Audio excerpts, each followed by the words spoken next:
நான்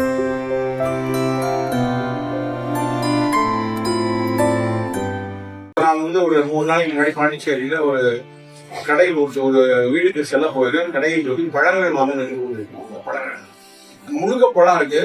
இந்த பக்கம் வந்து பூரா லேஸ் சிப்ஸ் பாக்கெட் வாங்கிட்டு நான் போய் 5 மாதல் பழத்தை எடுக்கிறேன், ஆரஞ்சு பழத்தை எடுத்து வைக்கிறேன். அதை நிறுத்தி கொண்டிருக்கிறார்கள். ஒரு 5 மாணவிகள் கரெக்டாக ஓடி வந்து ஆளுக்கு ஒரு பாக்கெட் விற்கிறாங்க. அதுல ஒரு மாணவி இதை அடையாளம் பண்ணிக்கிட்டான். இவருதான் அந்த மாதிரி அந்த காலத்துக்கு எதாவது சொல்லியிருக்காரு அப்படின்னு சொல்லி அடையாளம் கண்டுபிடிச்சிட்டு எல்லாம் கொடுத்துக்கிறாரு என்னை காமிச்சுட்டு நான் ரொம்ப கேஷுவலா அவருடைய பார்க்காத மாதிரி போய் நின்றுக்கிறேன்.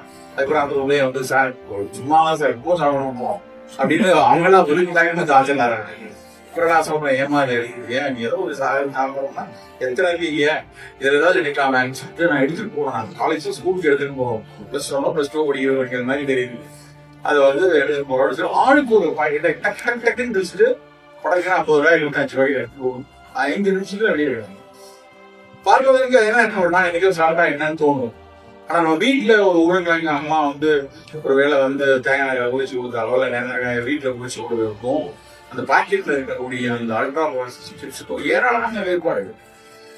அதனுடைய எக்ஸ்ட்ரூஷன்ல அதுல நோக்கக்கூடிய ஹீட்ல அதுல அந்த ப்ராசஸ் இன்னும் சொல்ல போனா அந்த பாக்கெட் இருக்கக்கூடிய உருளை கூட இந்த உருளைக்கிழங்கு கூட அந்த நிறுவனத்தினுடைய எக்ஸாக்ட் வடிவமைப்பில் ஜிஎம்பில இன்ஜினியரிங்ல எப்படி good manufacturing practice and good agriculture practice சொல்றாங்களோ அந்த குறிப்பிட்ட நகரத்தில் அவர்கள் உருளை கொடுத்தால் தான் அந்த நிறுவனம் வாங்குவோம். அப்பதான் அந்த சிப்ஸ்ல வந்து அது பல்லுக்கு ஒட்டக்கூடாது, அது ஒரு உருளை இருக்கும் அப்படின்னு பல கட்டுப்பாடுகளோடு அவர்கள் அதை விவசாயிகளுக்கு இந்த உருளை கொடுக்கு அப்பதான் நான் வாங்கிப்பேன்னு சொல்லுவோம். அந்த மாதிரி அந்த உருளை வருவதற்கு அது எவ்வளவு தூரம் அது எல்லாமே இன்றைய அறிஞர் சொல்றாங்க. அந்த லான்சன் சொல்லி அல்ட்ரா ப்ராசஸ் கூட்டை பார்க்கும்போது அது சாதாரண சர்க்கரை இருந்து புற்று உரைகளை வருவதற்கான அத்தனை சாட்சியங்களையும் அந்த யூபிஎஃப் அவர்கள் கொடுக்கிறது அந்த பெண் குழந்தைகள் இருக்காங்க. இன்னைக்கு பார்த்தா பிசிஓடி பிரச்சனை பெயினர் என்ன சரியா போயிடும் அப்படின்னு நினைச்சு சாதாரண போகலாம். ஆனா அந்த பிசிஓடி பின்னால அவங்களுக்கு கருத்தரிப்பு தான் முக்கியம்.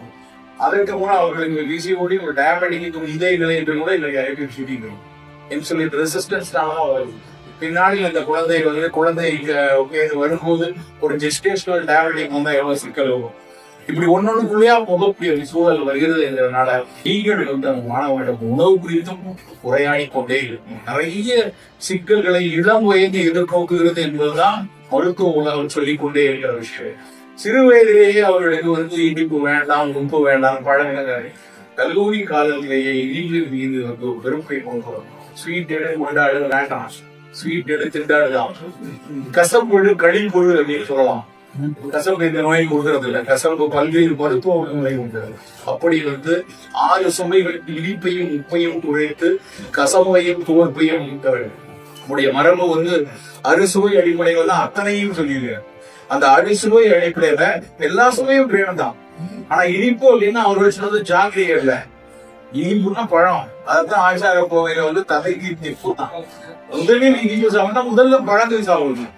பேக்கரிக்கார மாதிரி வந்து டெசர்ட் அப்படின்னு நல்லா கடைசியா போய் பழம் சாப்பிட்டா சக்கரை தான் ஏறும். ஸோ தலை தித்திப்பு அப்படின்னு சொன்னது முதல்ல இனிப்பு. அந்த இனிப்பு சுவையிட்ட பழங்கள் கடை கைக்குன்னா கடைசியா நீங்க கசப்புதான் உள்ள முழுக்க கடைசியா நீங்க இங்கேயும் ஒக்கரைங்களோட தலை தித்திப்பு கடைகள். அப்படி அறுசுவை உள்ள உணவுல இனிப்பு பதார்த்தங்கள் ரொம்ப குறையும், உப்பை ரொம்ப குறைவே கொள்ளும், கசப்பை தோல்பை புளி காரம் மிதமாக